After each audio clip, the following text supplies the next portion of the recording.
Good Wednesday afternoon, everybody, and welcome back to Eyewitness News at noon. I'm meteorologist Mike Slifer. We've got some sun back across the state. Of course, Winter Storm Anthony moving on out. Multiple rounds of showers to track here. We'll begin with this evening. Later this evening, we are expecting just a couple of rain or mixed showers to pass through. However, with temperatures so mild today, we don't really expect any impacts from these. And Futurecast shows that they're more isolated in nature and likely going to be pretty short-lived. That's going to change tomorrow morning, though.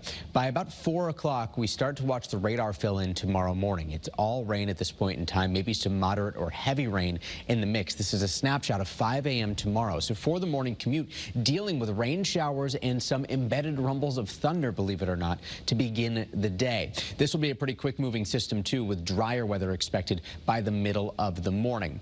After this storm system moves away from us, we start to watch high pressure drop in from Canada. At the same time, we will be tracking a more potent low pressure system coming out of the southern plains. This high pressure will try to wedge in some colder air Friday as this storm system approaches. This is going to lead to maybe a bit of mixing before we actually trend back over to a bit of rain. Watch as we time this out on two of our models here. This is noon to Friday.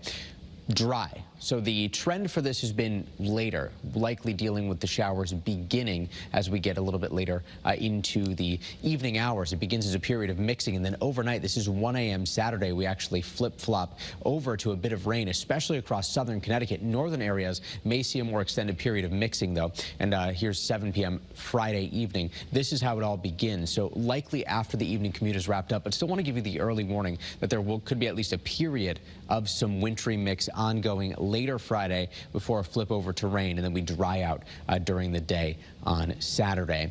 We just ended meteorological winter, December 1st to February 28th or 29th if it's a leap year. Very mild, 5.1 degrees above average, a bit wet, but most of it fell in the form of rain as opposed to snow. Almost a 2-foot departure from normal, so 2 feet less than what we normally would see for the Hartford area throughout that time frame. Today, temperatures are back into the 30s and 40s for many of us.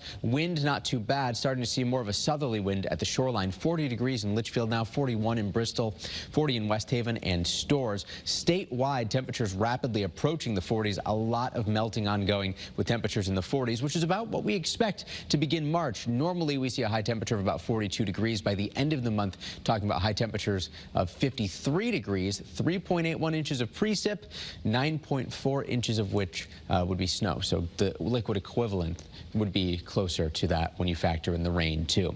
The record high for March, though, in the Hartford area, we have been all over the place. 89, the record low, 6 below. And this can be a snowy month or it can be a dry month. March is one of those months that tends to vary quite a bit year to year. And we even see that here in our early warning 7-day.